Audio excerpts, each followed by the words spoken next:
ہم نماز کیوں پڑھتے ہیں یا ہم نماز کیوں پڑھیں؟ سامعین محترم، عزیزان من، ہم جو یہ نماز پڑھتے ہیں یہ در حقیقت اپنے پروردگار کا شکریہ ادا کرتے ہیں۔ خداوند متعال نے صاف الفاظ میں قرآن میں فرمایا کہ اعبدوا ربکم الذی خلقکم، اے میرے بندو اپنے اس پروردگار کی بندگی کرو، اس کی عبادت کرو جس نے تم لوگوں کو خلق کیا،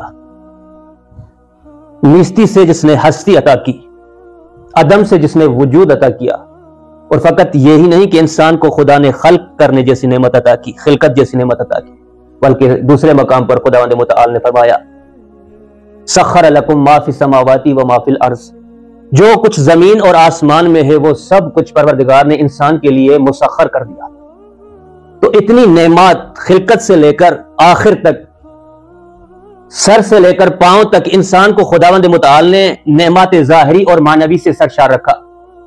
تو اب اتنی نعمات کا تقاضا یہ ہے کہ ہم اپنے خالق کا شکریہ ادا کرتے ہوئے اس کی عبادت کریں، اس کے لیے نماز پڑھیں، اس کی بندگی کریں۔ اور یہ جو شکریہ کا سامعین مفہوم ہے، یہ کوئی مسلمان غیر مسلمان کی بات نہیں، بلکہ جہاں جہاں انسانیت پائی جاتی ہے، ہر انداز میں، ہر جگہ پر جب انسان کسی پر احسان کرتا ہے تو وہ انسان اگر اس میں انسانیت ہوگی تو اپنے محسن کا تشکر، شکریہ ادا کرے گا۔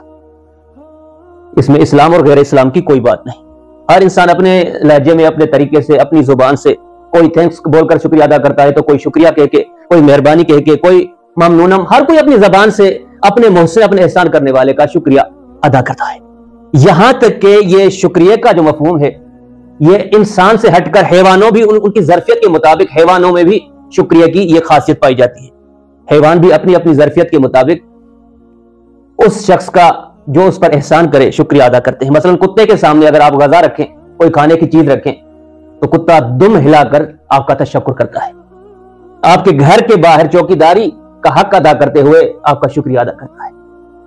تو کتے جیسے حیوان میں بھی شکریہ کی یہ خاصیت موجود ہے کہ وہ اپنے محسن کا شکریہ ادا کرتا ہے اپنے انداز سے۔ تو کیسے ہو سکتا ہے کہ وہ انسان جو اشرف المخلوق کا دعویٰ کرتا ہو، جو پروردگار کی سب سے افضل ترین مخلوق ہو، خلیفۃ اللہ فی الارض ہو، وہ انسان اپنے اس کریم رب کا شکریہ ادا نہ کرے جس نے اسے نعمتوں میں غرق رکھا؟